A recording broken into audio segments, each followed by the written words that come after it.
C'est de la sélection et création variétale, une première saison où nos experts et partenaires vous dévoilent les secrets de l'innovation variétale. Je pense que c'est une bonne chose que les viticulteurs se réintéressent de plus en plus à ce matériel végétal-là et qu'il y ait de plus en plus de programmes de recherche aussi autour de cette thématique parce que ça va être un levier, à mon avis, majeur d'adaptation dans les prochaines années. Découvrez comment la science et l'innovation fassent. Bienvenue dans Savoir, le podcast Vigne-Vin proposé par l'Institut français de la vigne et du vin. Plongez avec nous dans l'Odyssée de la viticulture face aux défis de l'agroécologie, du changement climatique et pour répondre aux nouvelles attentes des consommateurs. D'ici 2 ans, peut-être, on pourra commencer à inscrire de nouveaux porte-greffes en France. Et puis, au fil des années, on pourra certainement élargir la gamme de porte-greffes qui seront disponibles pour les professionnels. À chaque épisode, nous explorons un thème en lien avec les variétés et les cépages de la vigne, fruit de 60 ans d'expertise de l'IFV. N'hésitez pas à vous abonner sur votre plateforme de podcast préférée pour ne manquer aucun épisode. Allez, c'est parti, préparez-vous à vendanger et à laisser décanter des litres de connaissances. Dans ce nouvel épisode de Savoir, le podcast Vigne-Vin, nous allons parler du porte-greffe. Et pour répondre à nos questions, j'ai le plaisir d'accueillir Léa Garcin, animatrice du réseau des partenaires de la sélection vigne à l'IFV et ingénieure agronome, et Nathalie Ola, ingénieure de recherche INRAE, l'Institut national de la recherche agronomique, qui dirige également le laboratoire écophysiologie et génomique de la vigne à l'ISVV à Bordeaux. Mesdames, bonjour. Bonjour. Bonjour. Merci d'être avec nous. Alors, on démarre cet épisode avec la traditionnelle question à nos invités. Si vous étiez un cépage, vous seriez lequel et surtout pourquoi ? Qui veut commencer ? On va dire que je serai la Syrah, parce que c'est un cépage qui est très cultivé dans le sud-est de la France, dont je viens. J'apprécie les vins qui sont élaborés à partir de Syrah. Enfin, c'est un cépage qui est, je pense, bien adapté à des conditions environnementales du sud de la France et donc qui a de l'avenir dans le cadre du changement climatique. Et vous, Léa ? J'aurais dit la clairette parce que c'est un cépage qui est à double fin, dont j'apprécie les raisins, le vin et je trouve que c'est un cépage qui est à la fois rustique et plaisant à voir. Merci à vous pour ce partage. Alors aujourd'hui, notre épisode est consacré au porte-greffe. Léa, pouvez-vous nous rappeler pourquoi on greffe la vigne ? Oui, donc avant les années 1870, en France et partout dans le monde, on ne greffait pas la vigne. Et en fait, à partir de ces années-là, il y a un puceron qui est arrivé qui s'appelle le phylloxéra et qui a ravagé l'ensemble du vignoble français parce que ce vignoble, il se nourrit des racines de vigne, ce qui forme des tubérosités et qui entraîne du coup la mort des cèpes en quelques années. Et donc à ce moment-là, il a fallu trouver une solution assez rapidement. Et la solution, ça a été d'aller chercher des vignes aux États-Unis, des vignes sauvages aux États-Unis. Ces espèces-là étaient tolérantes ou résistantes au phylloxéra puisqu'elles cohabitaient avec aux États-Unis, le puceron étant originaire de là-bas. Et donc du coup, la solution, ça a été de venir greffer les cépages français traditionnels sur des porte-greffes issus de variétés américaines qui, eux, étaient résistants au phylloxéra. Voilà l'origine du greffage et on est toujours en train de greffer la vigne en France actuellement puisque le phylloxéra est toujours présent sur nos territoires. Et donc du coup, c'est une technique qu'on utilise en France. Est-ce qu'on l'utilise aussi ailleurs dans le monde, Nathalie ? Alors effectivement, le greffage est utilisé dans presque la totalité des vignobles dans le monde et surtout des vignobles qui cultivent l'espèce Vitis vinifera, qui est celle qui donne des raisins pour élaborer des vins de qualité. Donc, on dit que 80 à 85% des vignobles au monde sont greffés. À l'étranger, tous les vignobles néo-zélandais, sud-africains sont greffés. Il y a quelques exceptions au Chili, dans certains vignobles argentins, mais ce sont des exceptions par rapport à la généralité qui est le greffage. Et pour revenir en France, donc on disait quasiment sur tout le territoire, c'est recommandé en fait le greffage. Alors c'est plus que recommandé, c'est presque obligatoire parce que le phylloxéra, on va le retrouver partout, hormis, dans des sols très sableux avec un taux d'argile inférieur à 2. Dans ces conditions, le phylloxéra ne peut pas se développer et on pourra, cultiver, la vigne non greffée. Mais dans toutes les autres situations, ça reste le greffage reste la solution, ad hoc, contre le phylloxéra. Et Léa, pouvez-vous nous dire du coup quels sont les porte-greffes les plus utilisés en France? Donc, il y a d'abord le SO4, le 110 Richter, le 140 Ruggieri, le 3309 Couder ou le 41B. Donc ça, c'est les 5 les plus utilisés en France actuellement. Et donc, c'est des porte-greffes qui existent déjà depuis plusieurs années, c'est ça, j'imagine? Oui, la plupart de ces porte-greffes, en fait, ont été, créés, enfin, oui, issus de la création variétale, au début des années, 1900, lorsqu'ils cherchaient, des solutions, au phylloxéra. En fait, la plupart des croisements de porte-greffes ont été faits à ce moment-là. Et alors, certains porte-greffes développés dans ces années-là, et un peu oubliés depuis, connaissent une nouvelle attractivité. Lesquels et pour quelles raisons? Oui, il y a certains, porte-greffes qui commencent à réémerger, si je puis dire. Donc on peut, par exemple, citer le 333 École de Montpellier ou le Rupestris du Lot. Et en fait, ce que cherchent les vignerons de plus en plus, notamment dans le sud de la France, ça va être la résistance au stress hydrique. On peut aussi citer le 44-53 pardon, Malègue ou le 196-17 Castel, par exemple, qui sont utilisés à Banyuls, donc dans les Pyrénées-Orientales, où on le sait depuis plusieurs années, ils subissent des très forts épisodes de sécheresse. Et donc, le porte-greffe peut être un levier d'adaptation à ces stress hydriques très importants. Très bien. Eh bien, écoutez, ce que je vous propose maintenant, c'est de jouer à notre petit quiz. Et vous aussi qui nous écoutez, n'hésitez pas à participer. Alors, j'ai plusieurs questions et plusieurs réponses à vous proposer. La première question, quand est apparu le premier porte-greffe? Est-ce que c'était en 1850, en 1880 ou en 1907?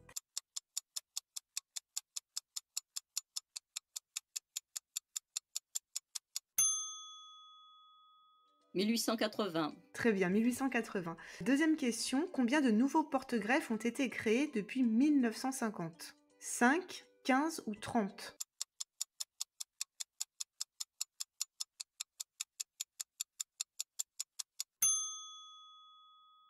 J'aurais dit 5. 5. Vous avez certains noms ou pas du tout? Alors le Fercal, le Gravezac, le Nemadex Alain Bouquet. Dans quel département a-t-on récemment trouvé des pieds non greffés? Dans le Lot, dans l'Aveyron ou dans le Loir-et-Cher?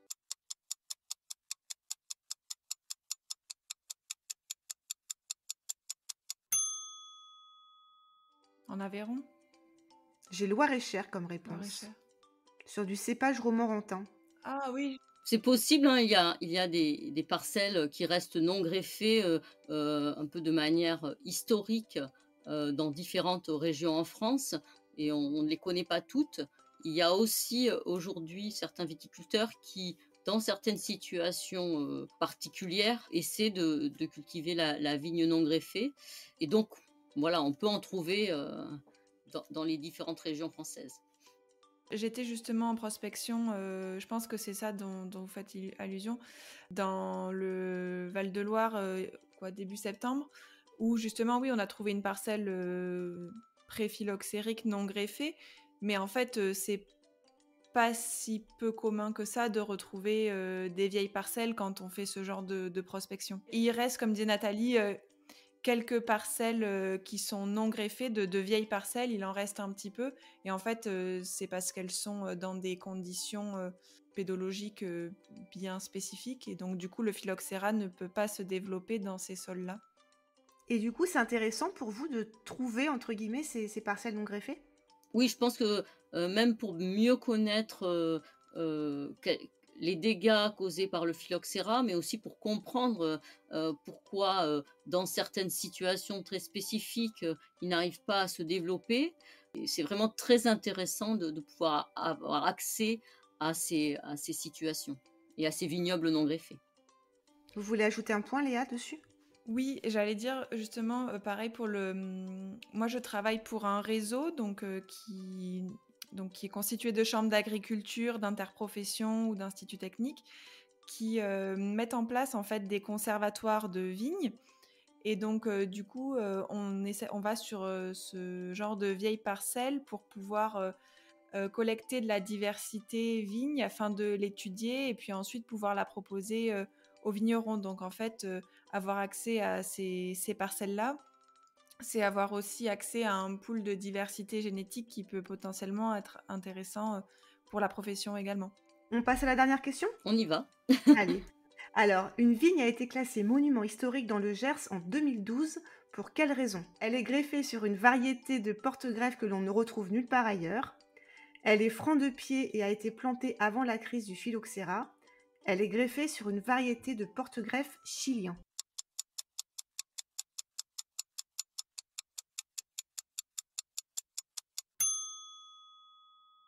Alors, elle est franche de pied et a été plantée avant le phylloxéra. Vous confirmez, Léa? Oui, c'est la vigne de Saragashi, non? Je suis allée la voir une fois. Il me semble qu'elle appartient à un coopérateur de l'Union Plémont. C'est une vigne qui date d'avant quoi? 1850, c'est ça?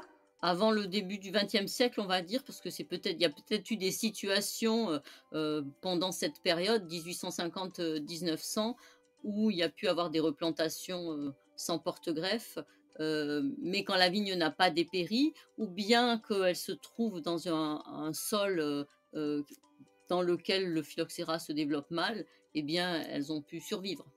Donc, c'est à peu près c'est l'hypothèse qu'on peut faire sur ce type de parcelle, comme le disait Léa tout à l'heure. Merci d'avoir participé à ce quiz. On va poursuivre le cours de notre discussion sur les porte-greffes en parlant d'innovation variétale cette fois-ci. On a parfois le sentiment que le porte-greffe est le parent pauvre de l'innovation variétale. Pour quelle raison? Alors c'est effectivement le cas, hein, on voit aujourd'hui qu'il y a un renouveau de l'innovation variétale avec, la création de variétés résistantes aux maladies comme le mildiou et l'oïdium et puis, en matière de porte-greffe, même s'il y a des travaux qui sont réalisés, pour l'instant, il y a moins d'innovations qui sont proposées. Alors pourquoi? Eh bien, il faut admettre que pendant tout le XXe siècle, on a considéré que la question du phylloxéra a été réglée et on a un peu oublié le porte-greffe et ce qui se passait sous terre. On voulait aussi oublier quelques questionnements et quelques polémiques qui avaient peut-être ralenti le développement du greffage. C'était de se dire que le porte-greffe pouvait aussi influer sur la qualité des raisins. Donc on a un peu oublié ce qu'il y avait sous terre. On était assez content avec tous les porte-greffes qui avaient été créés au moment de la crise phylloxérique. On n'avait pas vraiment besoin de chercher plus loin, mais aujourd'hui, notamment dans le contexte du changement climatique et puis pour essayer de contrôler d'autres maladies qui sont transmises par le sol, eh bien, il semble que le porte-greffe soit un levier important. Et c'est pour la raison pour laquelle les professionnels retrouvent un intérêt pour les porte-greffes. Il y a une question que je ne vous ai pas posée, mais est-ce qu'on peut rappeler les interactions entre le porte-greffe et la vigne, du coup, qu'on comprenne bien les enjeux? Le porte-greffe, il sert de système racinaire à la vigne, hein. En fait, la vigne cultivée, greffée, c'est une sorte, d'individu chimérique qui doit combiner les propriétés du système racinaire aux propriétés de la partie aérienne qui produit des raisins. Donc le porte-greffe, il va fournir l'eau, les éléments minéraux à la plante et en retour, elle va, lui transmettre principalement, des sucres qu'elle aura synthétisés dans ses feuilles. Donc il y a des échanges entre les 2 parties de la plante et ces échanges, ils permettent aux 2 parties de fonctionner, mais bien sûr, ils ne sont pas totalement neutres sur le fonctionnement de l'ensemble. Aujourd'hui, quelles sont les orientations de recherche sur les porte-greffes? Quelles sont les pistes et qu'est-ce qu'on en espère? Donc aujourd'hui, ce qu'on cherche d'abord, c'est de pouvoir utiliser le porte-greffe, alors toujours bien sûr pour lutter contre le phylloxéra, mais également pour pouvoir lutter contre des nématodes qui sont dans le sol, qui sont des petits vers dans le sol et qui transmettent un virus qui s'appelle le virus du Cournouet à la vigne. Par ailleurs, on va chercher des porte-greffes qui vont permettre, comme ça a été mentionné avant, d'être plus adapté à la sécheresse, hein, et qui est de plus en plus fréquente, notamment dans le contexte du changement climatique. Donc je crois que c'est les 2 aspects les plus importants qu'on recherche chez les porte-greffes. Également, dans ces conditions-là, d'induire ce qu'on va appeler de la vigueur et un rendement suffisant à la vigne. Et est-ce que techniquement, c'est difficile de réaliser de la création variétale, sur les porte-greffes? Techniquement, de faire un croisement, chez les porte-greffes, ce n'est pas très compliqué parce que, les mâles et les femelles sont souvent séparés. Par contre, notamment si on veut, introduire les caractères de contrôle, des nématodes, et de transmission du virus du cournouet, on va retrouver ces caractères dans des, espèces de vignes qui se croisent plus difficilement, avec les autres vignes américaines, et donc le taux de réussite, n'est pas très bon. C'est ce qui rend le travail difficile. Après, il faut combiner beaucoup de caractères quand même, parce que il faut aussi que ces porte-greffes, ils s'enracinent bien, ils se greffent bien. Donc tous ces caractères doivent être combinés dans les mêmes, porte-greffes. Et enfin, ça prend plus de temps parce que, il faut évaluer les porte-greffes, pour eux-mêmes et aussi pour les propriétés qu'ils transmettent, à la vigne, hein, sur lequel on va récolter les raisins. Donc tout cela prend plus de temps. Donc en fait, c'est pas que c'est compliqué techniquement, c'est que tout ce qui va «autour» entre guillemets est un peu plus long et plus complexe, c'est ça? C'est ça. C'est la phase de sélection en fait des variétés qui peut être, peut-être plus complexe et plus longue que pour, des variétés greffons, parce qu'il y a beaucoup plus de paramètres à prendre en compte, pour un porte-greffe. D'accord, ce qui explique cette complexité finalement. Alors, Léa, j'aimerais que vous nous parliez d'un programme de recherche qui est pgvigne.net. En quoi consiste-t-il? Donc c'est un projet qui a démarré, en juin 2023 et qui se clôturera, en 2026. Donc c'est un projet financé par le Plan national de dépérissement de la vigne. Donc en fait, ce projet, il a pour but de faire un bilan des connaissances qu'on a autour des porte-greffes, utilisés actuellement. Donc, pour faire ce bilan, on a sollicité, nos partenaires en région, donc, principalement les chambres d'agriculture et interprofessions, pour, déjà dans un premier temps recenser tous les essais autour des porte-greffes qui ont pu être menés depuis les années, 70 ou 80. Donc on a saisi tout ça dans un système d'information qui s'appelle, Silex, module porte-greffe, et donc ces données sont en cours d'analyse. Ensuite, on a, pu saisir aussi toutes les données, de réussite au greffage que nous avons, sur le site de l'Espiguette. Donc du coup, on a environ, 2 millions de données à traiter autour du greffage, donc qui sont pareil en cours d'analyse. Et ensuite, dans le cadre du projet, on a également fait passer une enquête auprès des pépiniéristes pour avoir un retour empirique autour des porte-greffes, sur la culture des vignes mères de porte-greffes ou sur la partie greffage et comportement en pépinière.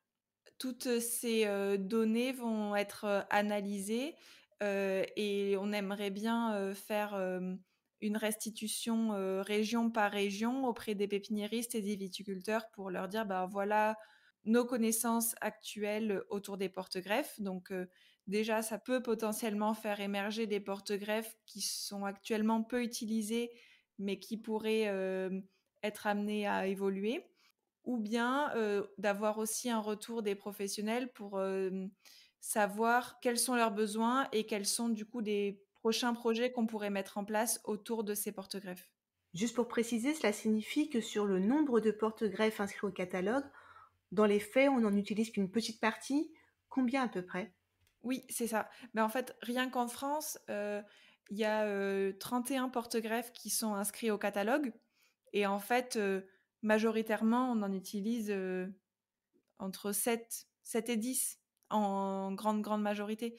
Donc, rien que ce qui est proposé en France, on en utilise un tiers. Et après, dans le monde, il y a aussi beaucoup de porte-greffes qui sont utilisés, mais qui ne sont pas qui ne sont pas autorisés en France.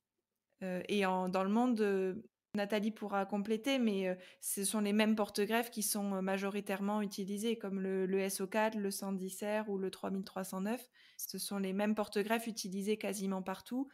Et on a quand même un gros levier d'adaptation, à condition qu'on arrive à évaluer de manière correcte les capacités de tous ces porte-greffes-là. Oui, donc déjà partir un peu de l'existant pour faire un état des lieux et voir s'il n'y a pas des choses qu'on pourrait éventuellement retravailler. C'est ça l'idée? Oui, c'est tout à fait ça, oui. Nathalie, vous voulez compléter sur ce point?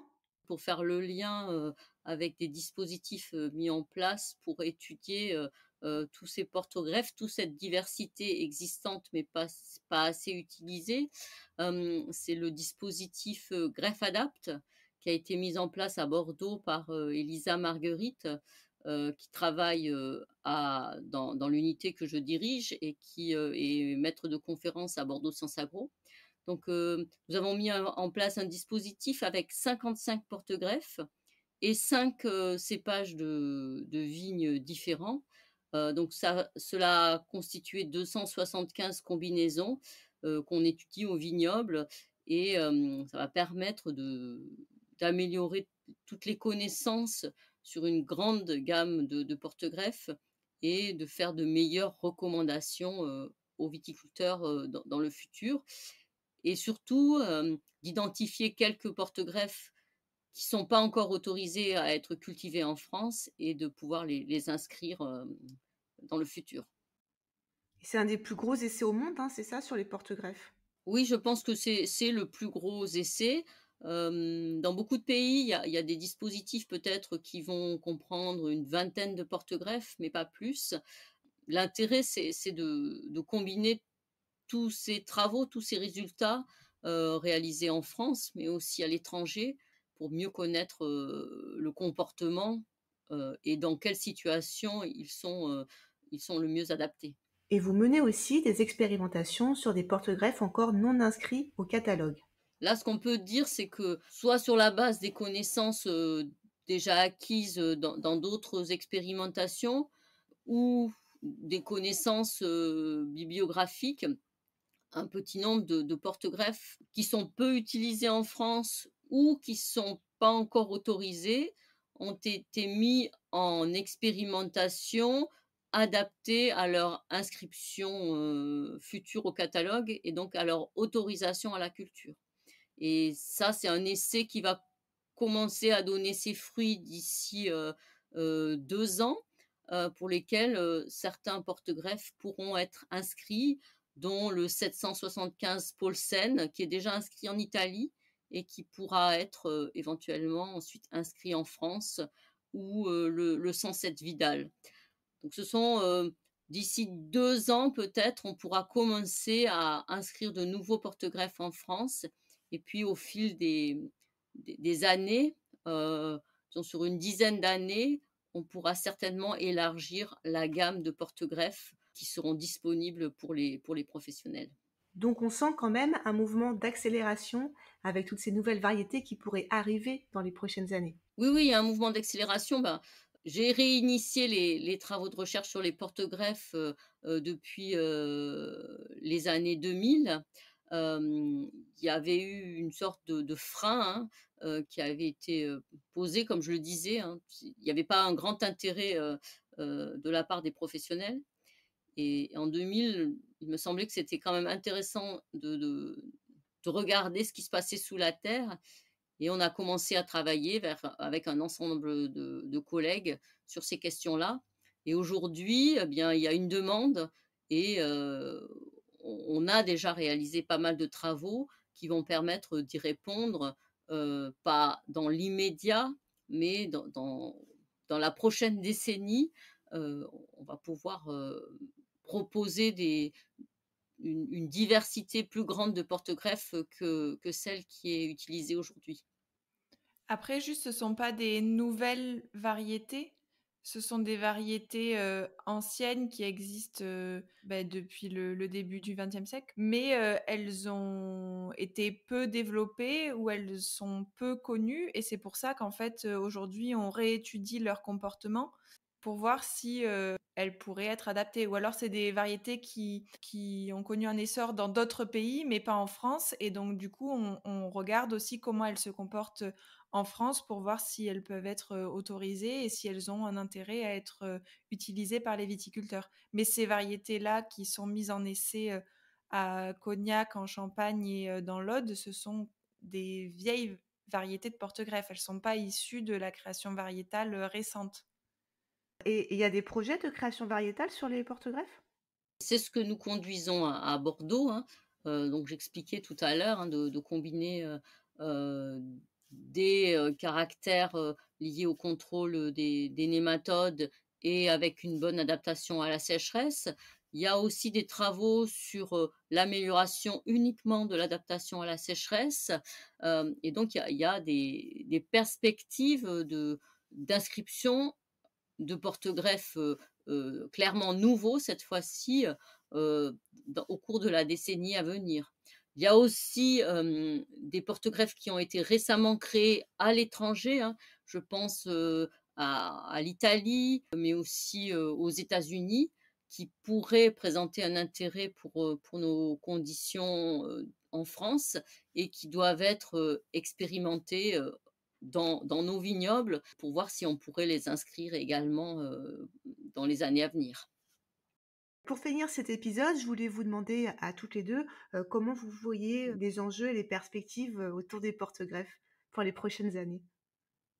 Eh bien, je pense qu'il va y avoir des nouveautés, mais il faut bien se rendre compte que c'est un travail de longue haleine. Comme je le disais tout à l'heure, nous avons commencé, dans les années 2000 à remettre ce sujet, un petit peu, en lumière.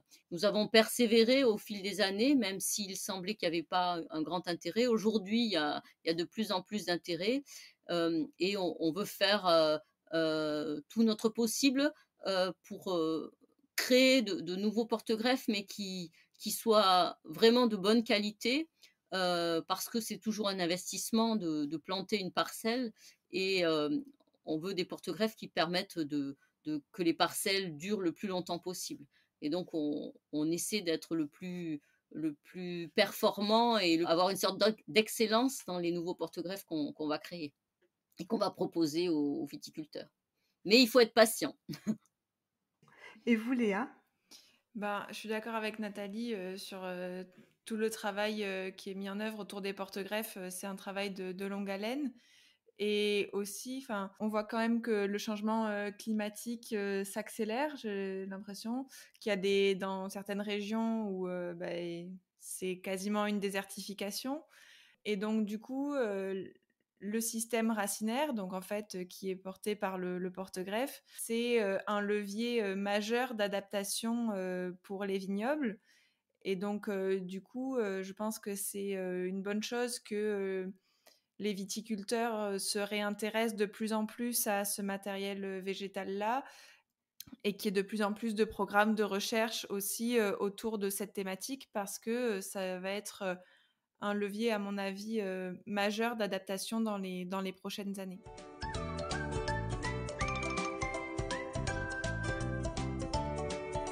Et merci à toutes les 2. Merci à vous. Merci. Voilà, c'est la fin de notre épisode consacré au porte-greffe.